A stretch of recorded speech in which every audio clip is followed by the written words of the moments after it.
Hello, hello, and good morning. It's a little sunny after the rain we've had, the last day or two, so I'm pretty excited. I need that vitamin D, Lori, I really do.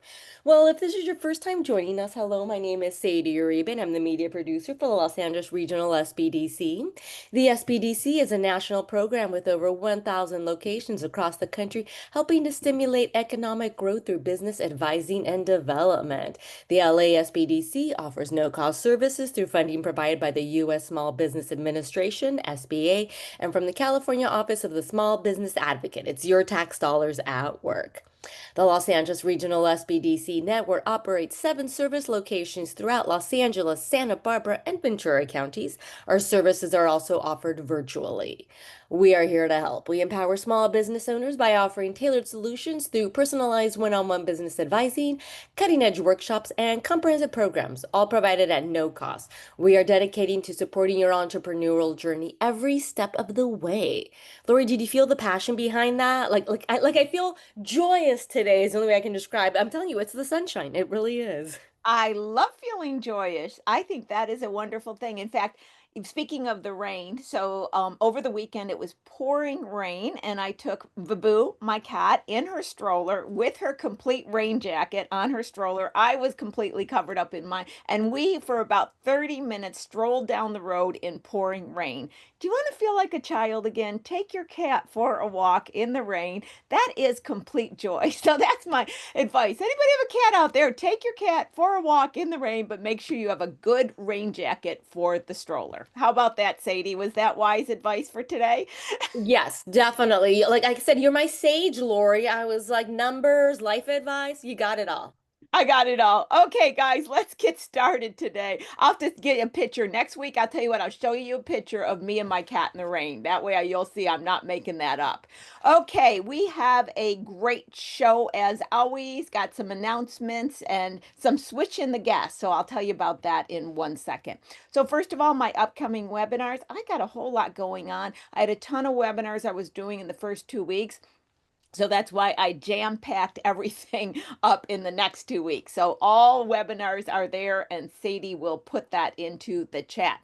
Okay, we got to switch. So John was going to be this week, and he had to do a schedule change. So Zamara has jumped in for us. So that's where our switch is. John is coming on next week from Moving Minds. Michelle Perkins is coming on to close out October. She's from Limit Free Life. She was on the show, oh, it could have been 2 years ago. I don't remember. But she talks a lot about your relationship with money and how it could be impacting your success as well as other coaching. She contacted me about coming back on the show. She was a hit last time. I said, come on, let's have a fun conversation. So that is going to round out October. Okay, got 2 Lori corners because I want to mention some things briefly, and I'm only mentioning a few aspects in Lori's corner. I'll continue it next week. Whenever I have Samara, it is so jam-packed. I want to leave as much time as possible for us to have that conversation.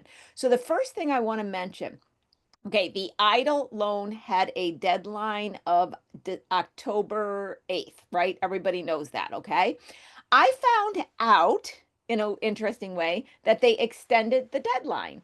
So it was somebody had called them and they said, well, actually, you'll have till December. So I said, well, that's strange. So I went to the website that I showed you last week how to get there. And what it says is it's got the December 8th deadline and it says still accepting applications. So I know that if you have not yet applied for the EIDL and you missed the December 8th, or October 8th, I got inside information. I think they're allowing it up to December, but I clicked on it and you can still apply. So that's it from someone who stays on top of this, because you, my clients, are always telling me inside scoop. Otherwise, I wouldn't know. Okay, this is a really quick discussion on something that I just got. This is the headline. Speaking of inside scoop, okay? I really am saying this for a reason that would be way too involved for me to get, especially right now. So I am going to talk about a few LLC requirements. And if this is you, just give a shout out and come to me to talk about it more. First of all, if your LLC is filed with the Secretary of State and it contains an address that was within the Los Angeles parameters and you do not have a business license from Office of Finance, please contact me to discuss. Getting a lot of legal letters, companies that did not. I'm just going to leave it at that. So that's a shout out. Please check your address that you're filed under. Let me know if you don't have a business license so we can talk about it. Now, when you use these addresses to file, and a lot of people are using virtual off addresses and they're using the company's address. There is a concern regarding that in many aspects. And one of them is to understand that that is the address. When I say principal address is what I'm talking about here, not agent of process, not mailing address, the principal address. You're stating that the company is operating at that address. Well, that means that that's where they're going to see the company operating. That's where business license are going to be required and a whole lot of different things, such as, if your company has an address and it's on the LLC documents, and maybe there's a grant in that area that could include or disclude you from there. So those addresses really need to be considered. I'll just leave it at that. The other thing I want to talk about with an LLC, many people, when they start the LLC, that meaning they register. And I've said this before, they don't realize that there's an $800 fee every single year, and then they can get caught up in fees and penalties. But most of the people are starting to catch on to that.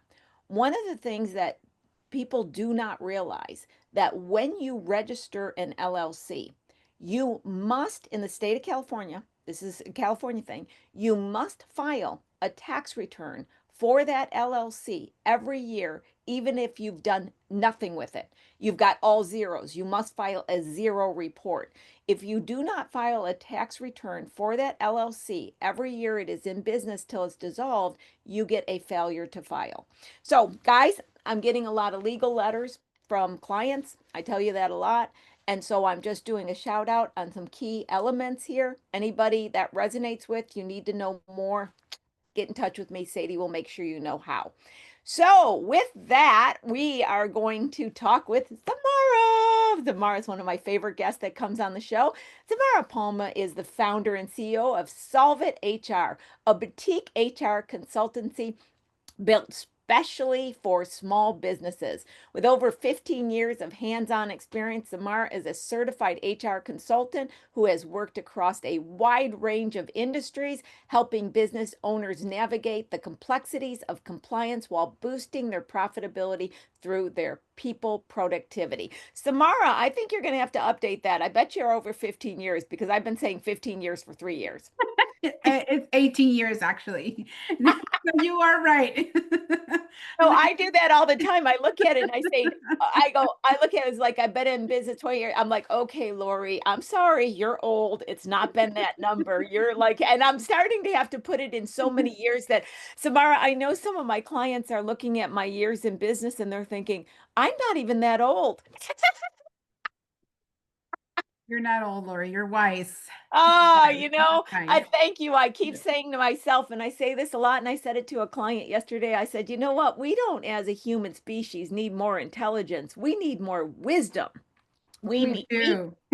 we need wisdom. I was talking about, okay, just off topic, but it's really interesting. I was having a conversation with a client yesterday, and for many reasons, we were talking about the emotions of wanting to go in the business, right? But then the financial feasibility of whether it makes sense.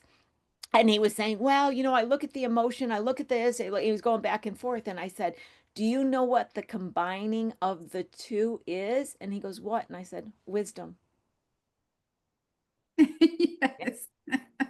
So true, so true. Yeah, it's like Okay, someone once said, the language of business is accounting or finance. it's Yeah. so true. If we're not speaking that language, then we're really not in business. I know, and one of the examples, we're going off on a tangent, but I always tell people, if you walk, I say it this way. I go, okay, well, let's walk into a corporation. We're going to walk in the marketing department. The marketing department says, we get to do anything we want. Yeah, we don't have a budget. We don't have to worry about anything. And you go in the HR and they go, oh, we hire whoever we want. We pay them. We go in operation. We buy supplies, new equipment. And they're like, no, that doesn't happen. I go, who sets the budget for them? The finance department. Well, hello. And you are just choosing without any finance in your company? How does that make sense?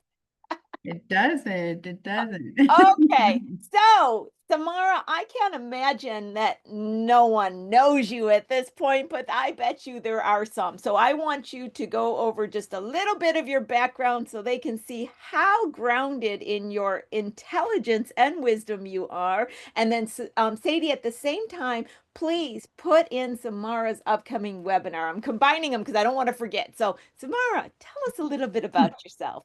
Well, awesome. Thank you, Lori. I appreciate the opportunity to talk about myself. So as you mentioned, I've been in HR for 18 years.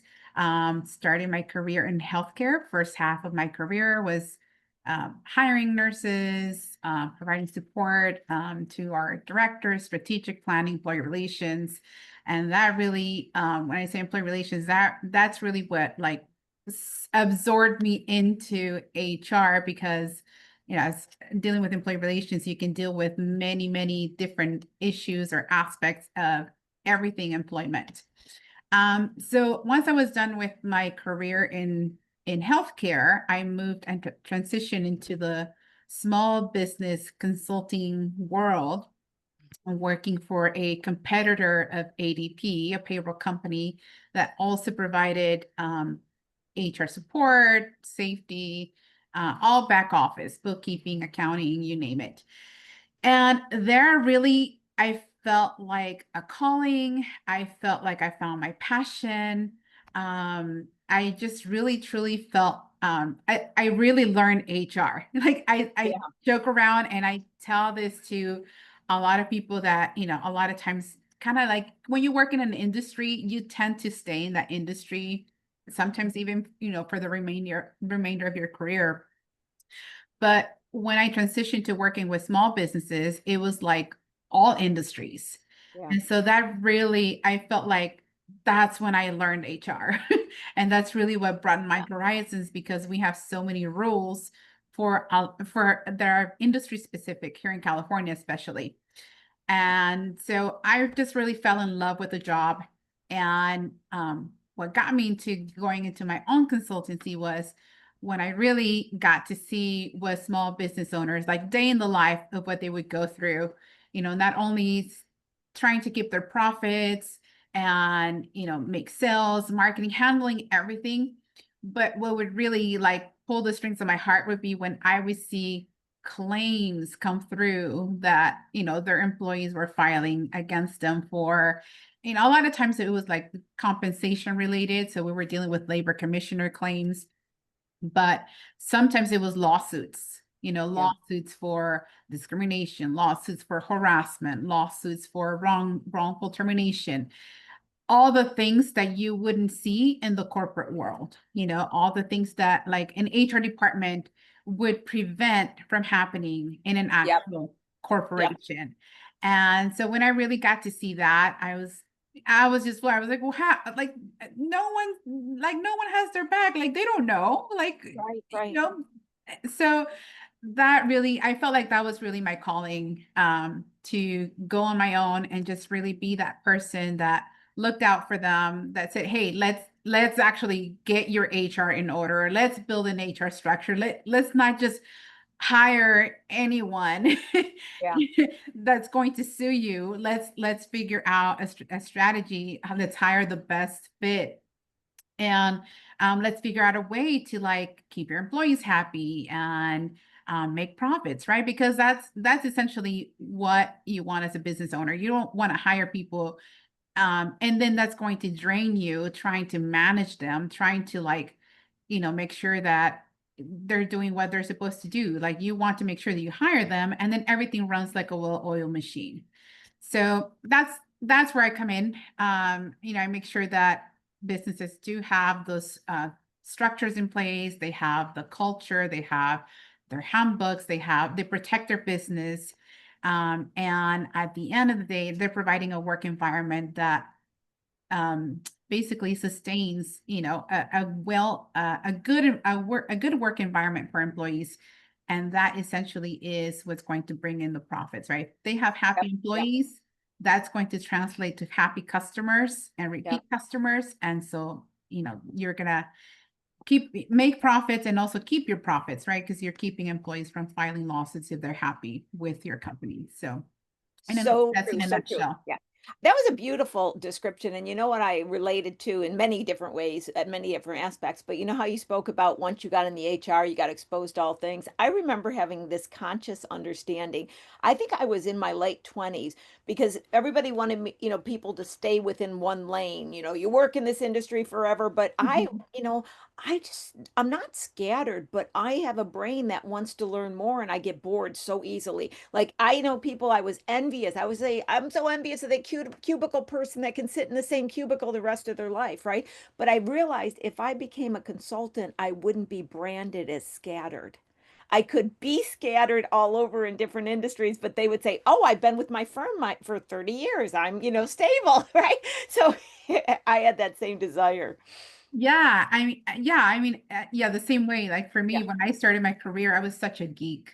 I was such an okay, I loved my job so much that when people would say happy Friday, like to me it felt like insulting because I was like it implied that like to me in my like in my little 20s brain, right? Brand spanking new out of college. I felt like, what do you mean happy Friday? Like you don't like to work? Like you don't like the job? Like I love my job. That's awesome. That's So awesome. I was just Oh. such a nerd and also like, a little sponge trying to learn. I was just trying to learn everything I could yeah. Well, The- and that stayed with you, which is why you're so up to date with everything. Okay, Samara, we've had you on the phone on the show so many times, and we've talked about so many things. I'm struggling with a conversation that I want to have, and I'm even struggling to put this all together. Okay, so you ready? Here we go. I'm gonna launch it the best I can because what I want to talk about, like we said, I want to talk about independent contractors, the contract requirements that the state of California has made as a statewide requirement. And of course, we cannot go without talking about AB5 and talking about that. So that within itself is a weighted conversation. But there's something more that's been, can I say, plaguing me? This has been plaguing. Yes. Yeah, this has been plaguing me. You know, and I haven't put this in words yet. So audience too, if I'm not making sense, bear with me on this. We have always understood that there was a decision in a company whether or not to put on employees, and we understood that there's a legal ramification for that. There's a financial ramification. It's a calculation you can do. You can look at if you're ready. We understood that, right? But what has happened, in my personal opinion, this is all my personal opinion, these are my own words, this does not represent, the whole line. What has happened with, and we'll back up, guys, and go through this. What I feel has happened with AB5 is it's made three decisions one must make because AB5 and now the independent contracts and all this stuff has also made putting an independent contractor on for help. All I'm talking about is help. I don't care about the titles. I'm talking, I need some help in my company. That's what I'm talking about here, okay? You could have said, well, do I do it myself or do I get an employee? And the employee makes it kind of a little bit of a scary route and financial consideration. Now the independent contractor could be a closed door, right? Closed door. And if it is, maybe there's some scary considerations. So now instead of do I do I continue to try to do it myself or do I hire an employee? It's do I continue to try to do it myself? Since I can't get an independent contractor, do I must hire an employee? Or you ready for this one? This is what I've been talking about a lot, and it's a damn good strategy that I think entrepreneurs need to consider. Okay, guys, hold on to your chair. I'm going to say something that's going to be uncomfortable. Okay, everybody? I'm going to go slow and you're going to freak out on me. Okay. Should I just increase my prices, lose some of my customers, make more profit, and not get an independent contractor because I can't, and I don't have a choice of hiring an employee because I'm not profitable enough? Do you That's get an what? option. Yeah. And I think it's an option because of the cost of the employee and the requirements for the independent contractor Yeah, the that profits. more small companies need to make. And we're gonna jump in it, but I'm gonna say an interesting thing yesterday. So once again, I get exposed to so much through the SBDC. Had a client that is I'm gonna just say daycare, doing daycare work in the house, has for some time, all legal set up, beautiful, beautiful, right? Doing good. To take on more children, they have to go into a facility. They don't, because laws say they can only Mhm. take on so many. So they think this is the next route. Did all this calculation of all the requirements and having to have this and the license and then having to have an extra person and all this, they would have had to triple their sales to make the same money they are in the house. Oh, wow. And so I said, well, why don't you just raise your prices by $20 and then you're going to get the best of the best? Because they were telling me we're worried we have a waiting list. I'm like, well, just raise the prices, limit the waiting list, stay in the house and make more money. Samara, I've never seen it pencil out because they can't get an independent contractor in this case. Yeah. I have never seen it pencil out in my life where you would have to increase the sales at such an amount just to make what they were making before. And it's because they had to get into a facility, they had to pay the rent, they had to have more personnel per child, so they had to have employees, then they had to have all of these other rules and regulations. I was literally saying to them, I can see what you're trying to do, but why? Why? What's the purpose? And they said, well, to get the kids out of the house. And I said, you know what? What if I told you plan B says, hey, honey, we got extra money. You want to go out to dinner and have a great dinner tonight and get out of the house? Okay, so we're going to start there. But you see why I'm saying what I'm saying, Zamar? I'm seeing it penciling out, and my logical brain is stepping back and going, whoa, we as small businesses have to honestly look at what this is creating, and do we want to be the solopreneurs? Because I'm telling you, the solopreneurs are the ones making the money. So, Mhm. Samara, I'll give you a chance to comment on that because that was a lot, but then let's jump into what AB5 is and get some clarity for our audience. Yeah, no, I mean, I totally agree. I think that, like I said, want to make sure that when you do hire your people, but you also have your profits. And Yeah, hiring an employee is such a huge undertaking, financially. Also, to manage the employees and provide training and comply with all the regulations. We can talk about that, but yeah, but just the financial component of it is a lot because then you're paying. I agree with you. You got to factor in yeah, workers' comp yeah, costs. You got to factor in payroll tax, and that workers' comp cost is actually going to vary depending the yeah, industry you're in. The higher risk your industry is, like the higher the cost is going to be. So there are a lot of factors. You pay unemployment insurance, um, and then you gotta outsource your payroll, bring someone into, someone like me to help you set up your HR structure. yeah, And because that's what's going to make sense. If you're going to hire employees, do it the right way and bring in the HR structure, because then the flip side of that, you're going to hire people just to lose them. And so now that's going to be a money drainer too, because yeah, you're going to be constantly advertising the job, interviewing, recruiting, retraining, and then, paying the payroll tax. You're never going to get over that hump of meeting the threshold of the payroll tax, because if you constantly have turnover, it's like you got to start all over again every yeah. single time. So I So agree. important. I want to come back on something you just said about the HR structure for profits, and I want to comment on that. So before we end on your thought, I want to go back into it. And you correct me if I'm wrong on this, Samara. But whereas in the past we'd say, well, let's get the HR structure in so they're happy and you don't get any lawsuits. But now, to me, from my looking at it from a distance, some of the things that I would have considered the HR structure that would never had been for small companies, like the sexual trainings and certain trainings, they're now required. I could be wrong. Listen to what Samara says, not me, but I think they're required for even one employee.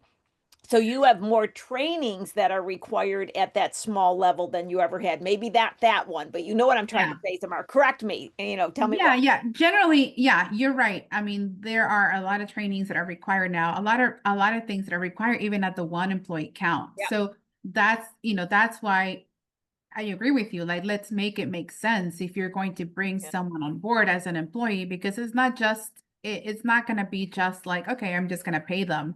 No, you got to factor in all the other things that come into play. You got also compliance requirements you need to meet. The sexual harassment training is at the 5 employee count where it Okay. starts Yeah. applying, Yeah. but but I mean, you're kind of right, Lori. Like you say, I'm dangerous. I know enough Yeah. to be dangerous. Because the employee count, so people that are not employees also count towards that count. So the business owner, Oh, yeah. wow. So the Okay. business owner counts. If you have volunteers that work anyone Really? that Oh, works alongside your staff counts. Like if you have an independent contractor that works or interacts with your staff, they count towards that count. So it's very easy to I meet. wouldn't have guessed that. You can get 5 really quick. You can get Yeah, 5 you really can quick. get 5 Okay. really quick. Sometimes people think I'm just an operation of 3. I don't really need, Yeah. I those laws don't apply to me. But then and Let another thing you said that was really brilliant that I want to not let go, and that is when you're a small business, the time it takes to bring a person on in the training. In fact, interesting. So, little side story, I've had a client private in my business for, oh God, 20 years they've been my client. Mhm. They never hired anybody unless I had the final interview. And what I was doing was making sure the fit was right from a cultural everything, because it took both the owners to train the people, and so when the owners are training, they're not making money and doing the other things. So the time it takes for the owners to get involved, or key managers to get involved in the training away from running the business, is more expensive than everything else too, so it has to be considered. Absolutely. I mean, managing employees is going to take a lot of the owner's time or a lot of, managers' times because if you don't have the proper structure, you're constantly going to need to be, just telling them what to do or Yeah. just saying, oh, that's not allowed. A perfect example I'll give, a brief example I want to give is like, a while ago, I had someone, a client that owned a tutoring business. And he said, it's just so hard to find people. And then I found this employee and I'm having issues with her because, she's just not friendly enough with the kids. And then she helps them just enough and then gets on her phone.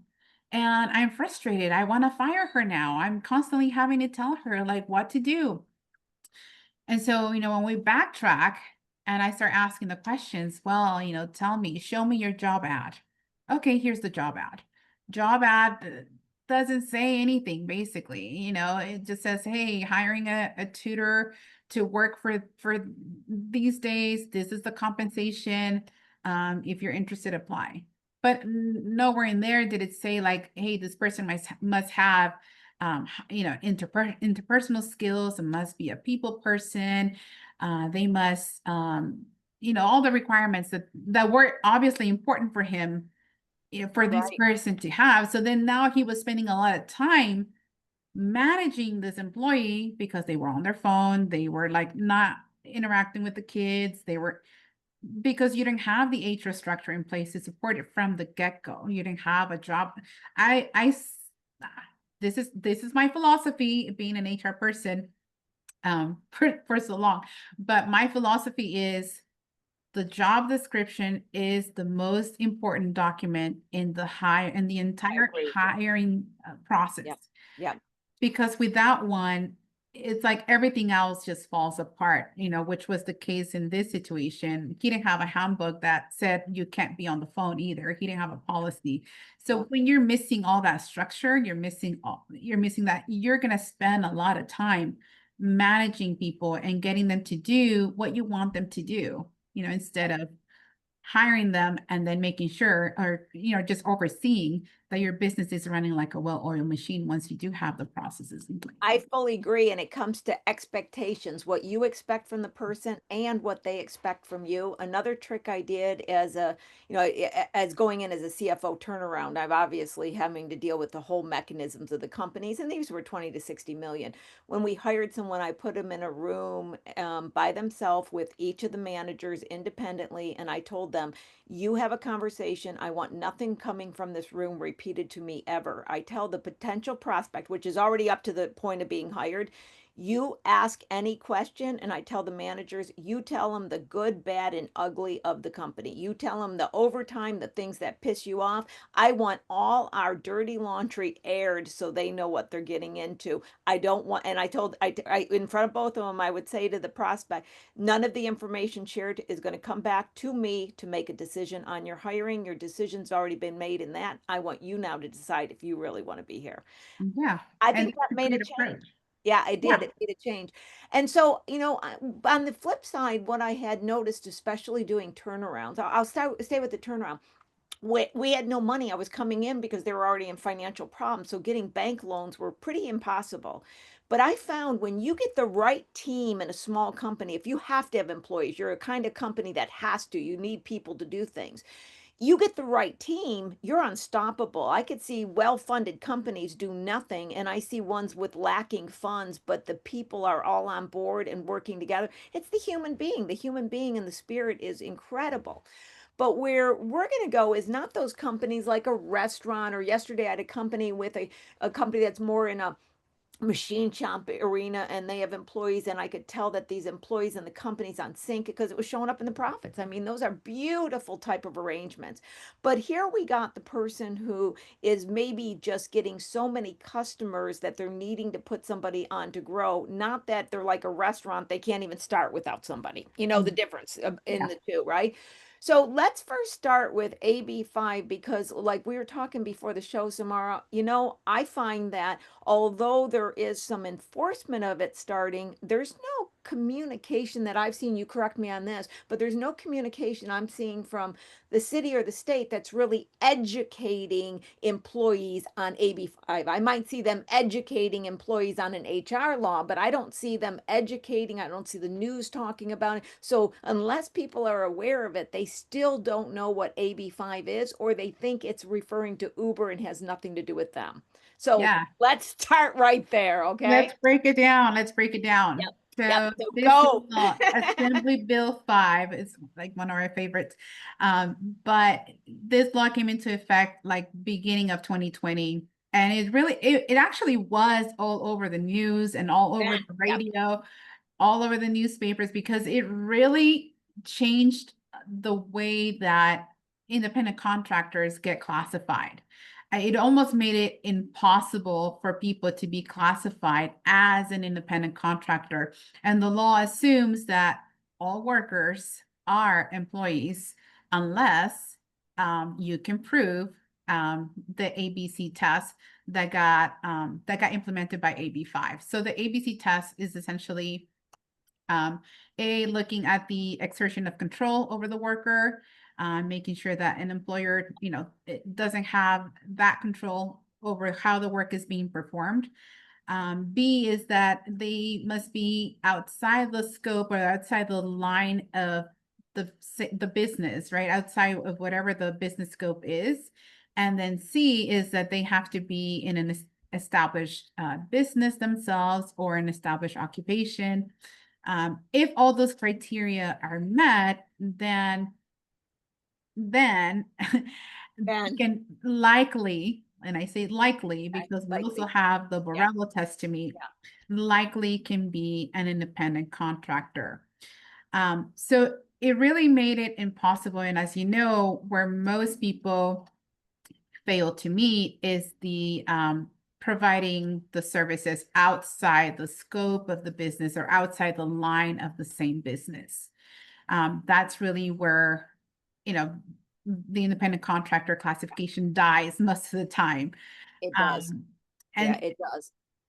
and so yeah, and that's in a nutshell, so Yeah. so we do also have the Borrello test, which was the original test used to classify independent contractors before this new law went into effect. And the Borrello test really focused on more like the exertion of control of how the work is being performed. So it looked at things like, do they have, do they have their own business, and do they have other clients? Are they using the business equipment to perform the work? Are they being required to work certain amount of hours, or come to the office and work? Do they have an email with the company domain? Do they, just it starts looking at detail how the work is being performed and who is controlling the work. So a true independent contractor would be, for example, I would be considered a true independent contractor, say like a marketing firm hires me to help with HR, or a restaurant hires me to come and help with HR. There's also a carve out for HR and some professional services as well. There's over 100 exemptions from the test, because after this went into effect, everybody just kind of like Oh, lost yeah. it, and they were lobbying for getting an exemption from it. And so there are quite a few exemptions from it, but in a nutshell, that's what AB5 and the ABC test did, make it very difficult to classify someone as an independent contractor. As always, Mara, you clearly and succinctly explained it. And I followed, as I told you, the bill before it became a law. That's why I'm so up on it, because I thought there's no way they will pass this, and was very alarmed when they did. Now, many people are very familiar, or at least the concepts of the Barilla test. So when I talk about an independent contractor, they go, "Oh, I know I can't schedule their time." And I go, "No, no. It's B and C we need to talk about, right?" And the B, in the line of business, in the course of business, is to me one of the biggest killers. And I'm going to get into the bona fide in a second, but the B is the biggest killer. I don't know if they still did this, but when it first came out on the website, they had this example where it said, if you are a company that bakes cakes and you hire somebody at their home to create a recipe for the cake, that is the normal course of business. That has to be an employee. So they show to the degree they're going down the food chain, if you will, and saying it could be an arm's length transaction. I got a consultant to do a recipe. No, that is not a consultant. That is actually an employee. Now, where I want to go with this is, as we know, when any laws are created, our legal system is based on precedents. How are the courts deciding? When I first saw this, because I think legal wise, I think, well, we don't have any precedents. I hate things without precedents. I don't know how the courts are going to decide, right? Well, there's starting to be just a few precedents. You keep up on that, not me. You told me about one precedent that scared the death out of me. So I want to ask you, do you have any more precedents where you've seen cases and how the courts are deciding on ABC and the AB5 in the courts? Um, a lot of it, it's still being challenged. Yeah, Yeah. So like, even when I'm sure you kept up with the Uber and yeah, Lyft, yeah, lawsuit, yeah. and yeah, It's still being and challenged. how that went down. We're basically, they're able to remain independent contractors, but now there's like some criteria that they need to meet to provide them, like benefits such as paid sick leave, and other criteria they have to meet. But it was quite a fight. Yeah, it There. was. Tell us Um, about the cosmetic company, if you could, because that's one of them you experienced, and it gives you an idea of where the courts are going with this. Yeah, and I just want people to make an informed decision. Yeah, And this is a perfect example, so I'm glad you're bringing it up. We had a client that she was a fashion designer, so she had clothes designed, made, and shipped from China to here, and then as a side, as another service she provided, she sold cosmetics products. So she sold powder, blush, mascara, and then she hired these models to model the makeup for her. And these models actually were already set as like their own business. They had their own website, they had other clients. And so she thought, well, I just bring them in as independent contractors, Right. whenever I need them. And that's that. Well, somehow, some way, EDD audited her, the Employment Development Department, who's the department here in California that oversees all payroll, tax, and everything, like a lot of things employment related. And basically, they said, no, they're not independent contractors. They're employees. They're in the same line of business as you, and you don't meet the criteria for AB5, and you owe us a penalty of $22,000.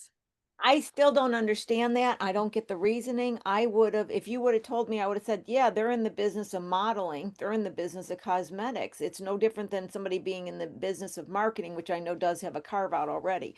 But I see that's what makes me scared because these have no really logical application at all. Well, if you ask me for my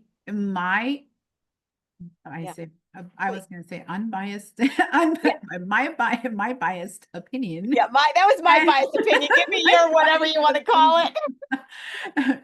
um, so this was post-pandemic, right? So, and what happened with EDD and unemployment during those years? They were Yep. Yep. completely depleted from all the unemployment funds that they Yep. had to pay, and so were you really going to win against them making that argument when they are out of funds? I get it. In fact, in my secret codes that I've said to you guys in Lori's Corner, I was actually talking about audits due to budget deficiencies as well. So I was talking of the same thing. And, I've gone up against EDD with my clients, my private clients in the past. And, it didn't matter how sound it was. I never won. You always just guessed you weren't going to win. But this one's really challenging because you can't really be a bona fide company either. I know people are thinking, well, they're in their own company. That's the part C with having their own Mhm, company. mhm, I know that the truckers tried to do that with a bona fide. I think even company to company, it becomes still questionable. I think mhm. if you're in the usual course of business, that seems to be the one that they are focusing on, and you almost have to focus. You can't say, kind of in the uniform usual course of business, but we're bona fide company. I think that's the one to be totally safe. If you want to be 100% safe, you got to go, is this anywhere near? So if I say, I am doing recipes and I hire a computer consultant or an HR person, okay, it's got to be such a clear distinction if you want to be fully safe. Your comments on what I just said? Yeah, I mean it totally is. And at any point, like even if they meet the ABC test, at any point you can override that as assumption or that classification, right? Because if you get like say you hire someone that is truly considered an independent contractor, right? Let's say you hire me as an HR consultant and Right. you're in a different type of business. But then you ask me to come and work out of your business, and then Right. you give me you create an email address with your business domain for me, and then you're having me interact with your workforce, with your clients. Um, I start blending in Yeah. as as an employee. I start attending your meetings. I start attending your trainings.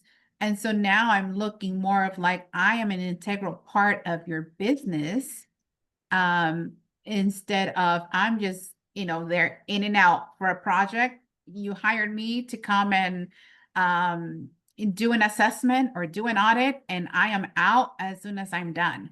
Right? That's truly like how an independent contractor should operate. Right. Absolutely.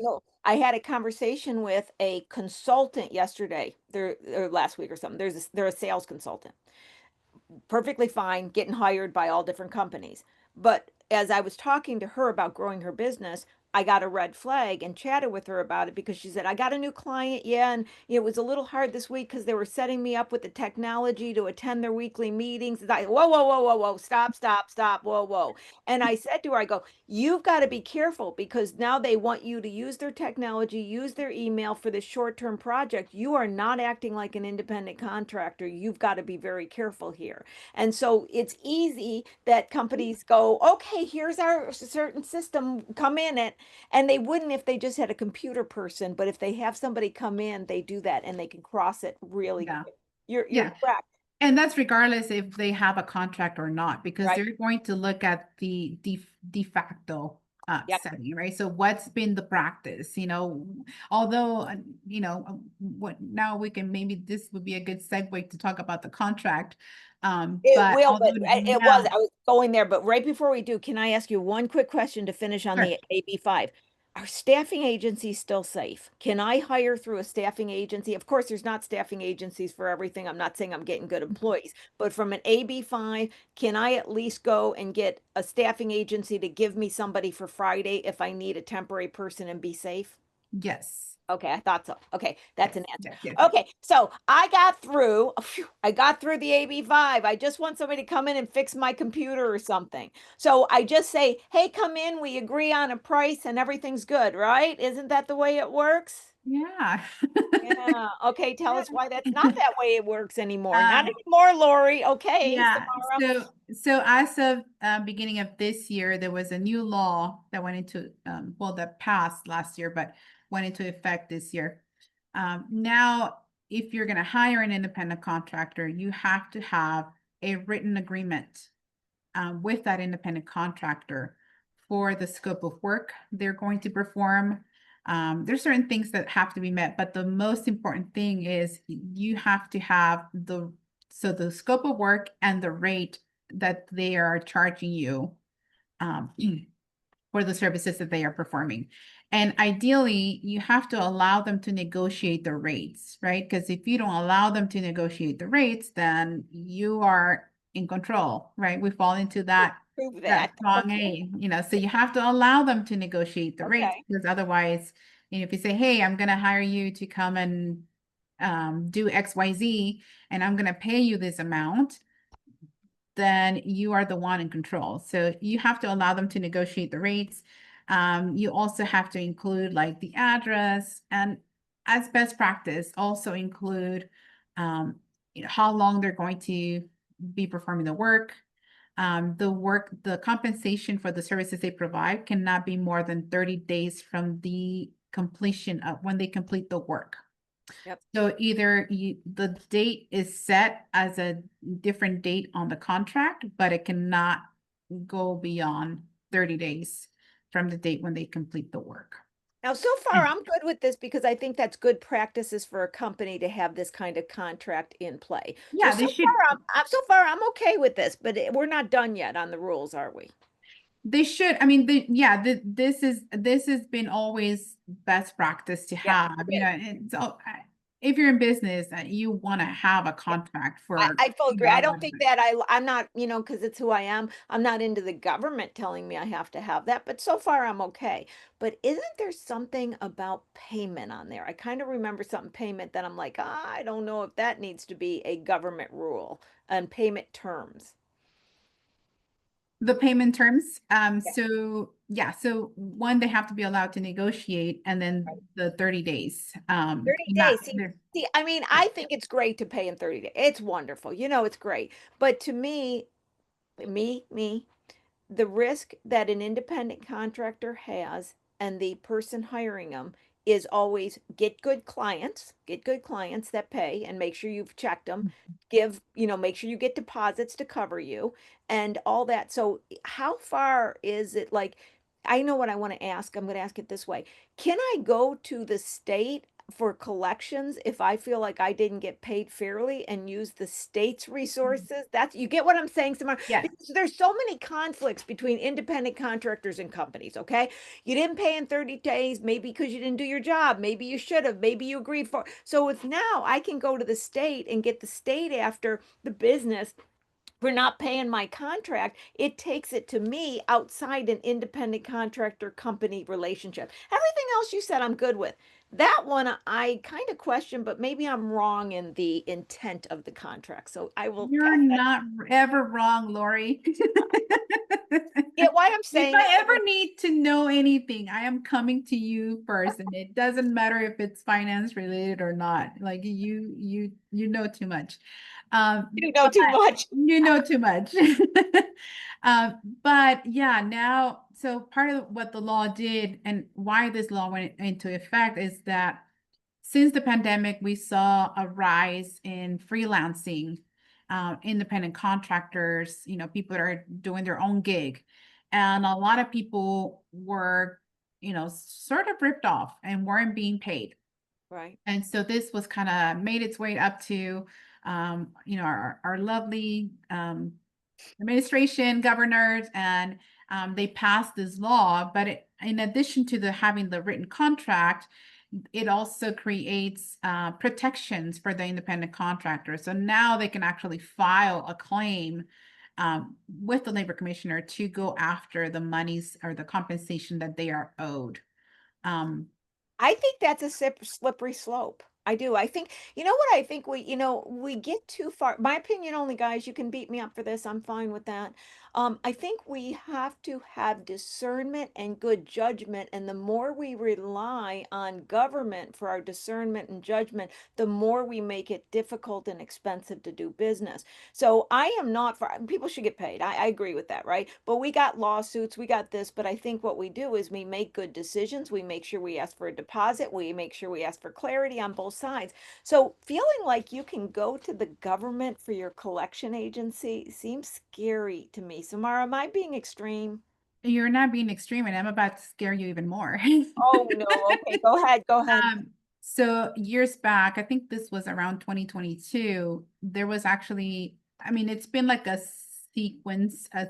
sequel of laws that have been going into effect since the pandemic for independent contractors. But back around 2022, there was a law that made it grand theft. It consider it grand theft No. if you don't compensate independent contractors for a certain amount of services they provide. So Oh my God. You're yeah, I kidding hadn't me. shared You're this one making this with up. you. You're making this up. I am not making this up. I swear. I swear. And so Whoa. this is why it's important, to have the to have more important even to have the contract in place, because you don't want somebody else coming and saying, "Hey, you owed me this much. We had a verbal agreement and you didn't pay me." And so now I'm filing, for a claim, and it's going to be considered grand theft, if you don't pay me. Okay, audience, you saw my real, I did not know that. So you saw my real This response. is not pre-recorded, guys. No, no, no. You did. I didn't know. See, and guys, this is why I want to have these conversations that nobody's talking about, because this is what I see and what bothers me. I'm talking about finance, legal, and this specific and everything. To me, innocent owners and independent contractors, they get involved in this, they have some kind of issue, then suddenly it goes over here, and before you know, you got somebody that simply had a tiny little company and wanted to hire somebody to do something and is hiring lawyers. And this is where it comes back to, can I go full circle on my own soapbox for a second? Oh, People full circle, Lori. go on social media. If you become an LLC, you're completely protected. You're not protected from that. That's a civil liability. So it's a scary world out there. And I go back to social media is selling everybody. Oh, it's simple. Get QuickBooks, get like LegalZoom, get an LLC. So you got this like them selling you on simplicity, and the government's getting more complex. I'm calling it the perfect storm. Yeah, Okay, I'm done. I'll pass it to you. it is. No, thanks, Lori. It is. These are all the things that no one's going to tell you. And, you know, ignorance is not bliss. No, it's When you're not. sitting It's in not. front of these judges, in front of like the labor commissioner, in front of all these agencies that enforce the law, like that one client with the makeup and the claim, she wanted to say, I didn't know. I didn't know that this was considered illegal, or yeah, I didn't know that they were considered employees. And they were like, too bad, so sad. You still owe us. You Too know? bad. It's so true. And I told somebody asked me yesterday, they go, you get really worn down by the end of the week. And they were thinking like maybe my job, I had arguments with people and stuff. I go, no, it's not about that. It's about all the people crying. And they're like, why are they crying? I go, because they didn't know things. And the last 3 weeks with why I made that special announcement, up to a $19,000 bill. And I've had 3, 4 people a week coming to me because they didn't know, and they're saying, but I didn't know, nobody told me. And I go, I get it, but Mhm. it doesn't matter, it doesn't matter. Yeah. Yeah. I mean, these are the things, like the audience, and I'm so grateful that we have you to cover a lot of these topics too, because no one else really is out there saying, hey, these are things you need to look out for as a business owner. Sometimes you don't even get notification from these agencies that enforce it, because obviously, it's like you're not going to. Yeah. And by the Um, way, guys, if small biz talk disappears after today, I got pulled. no. Don't say that. Don't say that. Lori, you're not disappearing. Okay. We need you. but, I, We're, but they we're all going to sign a petition to like free Lori. Free Lori, free Lori. Oh my God, that is so freaking funny. That is hilarious. I don't know. I keep getting more on walking the line. So one of these days I'm always thinking I'm going to get pulled. But I'm serious. I think that I look at it this way. So we're going to end on an interesting note. Okay, you ready for Lori's philosophy? Besides, having your, cat with a raincoat, right? I'll end with another one. I've started looking at this. This was on, probably I think I always felt this way, but after COVID, I really started to think about it. So I play life like human dodgeball. Oh, miss me, miss me, miss me. That's how I play life, right? So I have to know the rules, and then I have to determine to what degree I'm going to follow them, right? That's how I look at life, right? So there is definitely ways to have a company, be happy, be healthy, be profitable, have freedom, go around in your little bubble and say, okay, world, you're imploding, but I'm doing good today. That is possible. But you can't do it unless you fully understand the financial structure you're working within, the constraints of the law. You can't drive around with the hand with the dead body hanging out of the trunk and say, oh, I didn't know. Like I always say, if you're going to have a dead body in your trunk, make sure your headlight's not out, okay? You have to be aware, have discernment, have consciousness. You can't go about it unconscious, unknowingly. But there is a way to not just survive, but to succeed and strive in business community anywhere you're at. But you got to know what you're doing. Okay, Yeah. I'll leave it at that. I'll send it back. Yeah, no, I totally agree. I mean, you have to do your homework, Yeah. do your research, make an informed decision if you're going to have that dead body in your truck. Make an informed decision, do your research, and don't just dive. I mean, I'm gonna say, like, as many other areas of business administration, HR is not the one to just dive in and say, oh, I'm gonna hire someone, and this person's going to help me, and that's that. I just pay them under the table, or I sell them every week or 2 weeks, and we call it a day, and that's that. So yeah, do your homework, research as much as possible. And I just want to also mention about the webinar I'm having, since Please, I was going to this, ask you this to. touches, yeah, this touches perfectly on it. So I'm having a webinar next week on the 23rd, and it's basically going to cover a lot of things, like as I mentioned already, like building your HR structure, setting a great company culture. But we're starting from scratch. We're starting from, like, when you become an employer, what requirements are out there, or which ones are your obligations,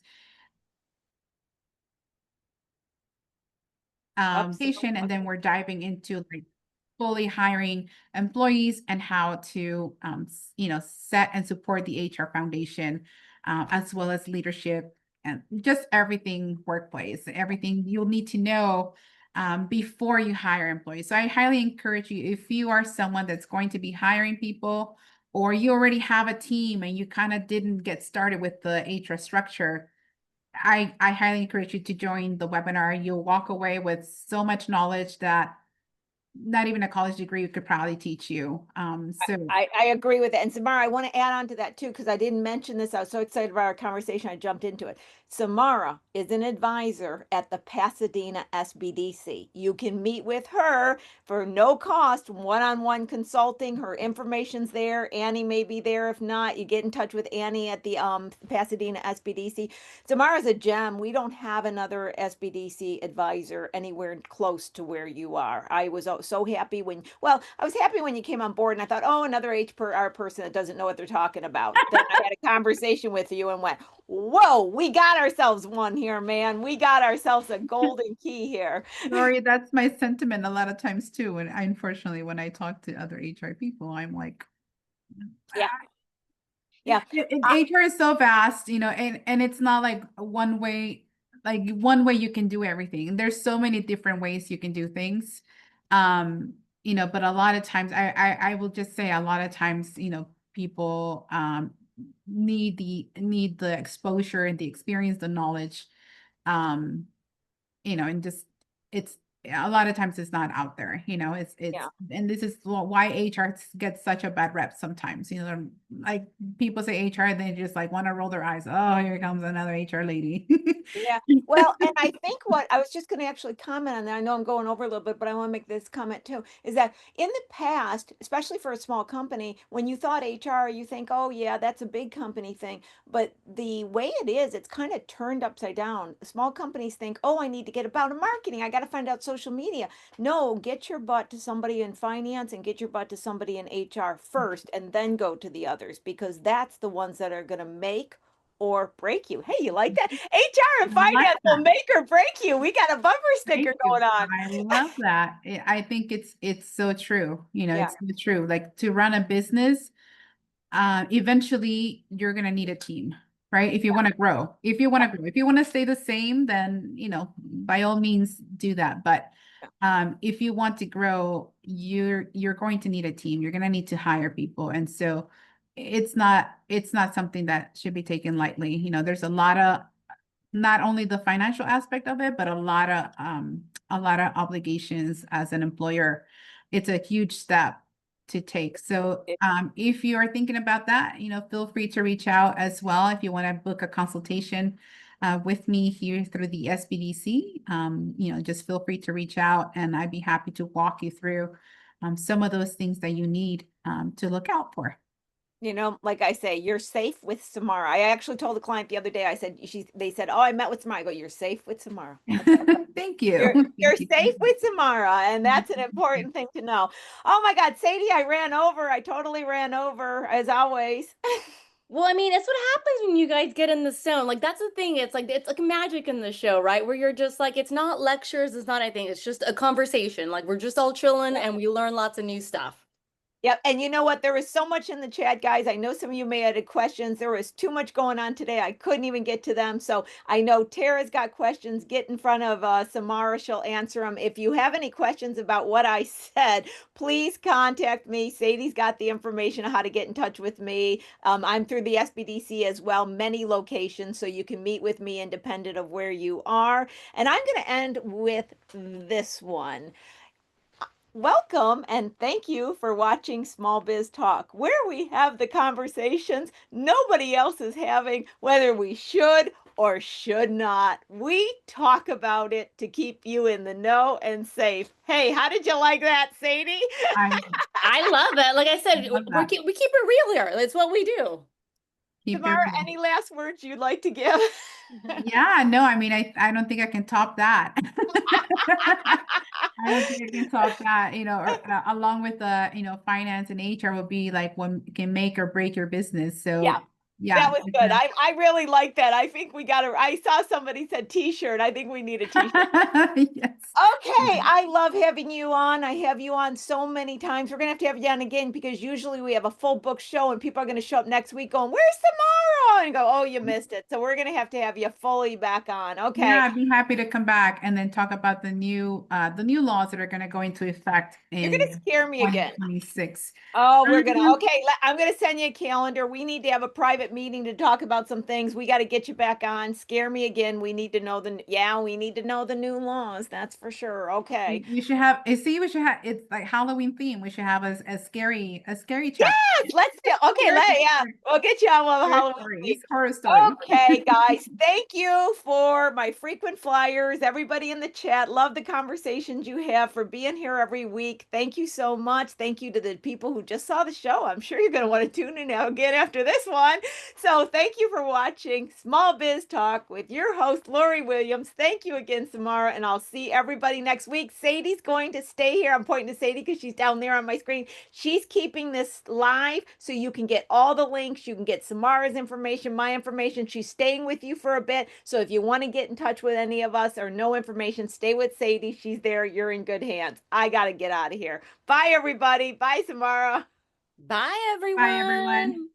Don't worry, I'm here hanging out. As Lori said, I'm just going through the chat, pulling things up. So I did not drop down the webinars that Lori is having. So I'm putting that in there for you right now because it does take up a big block and I wanted the conversation to go.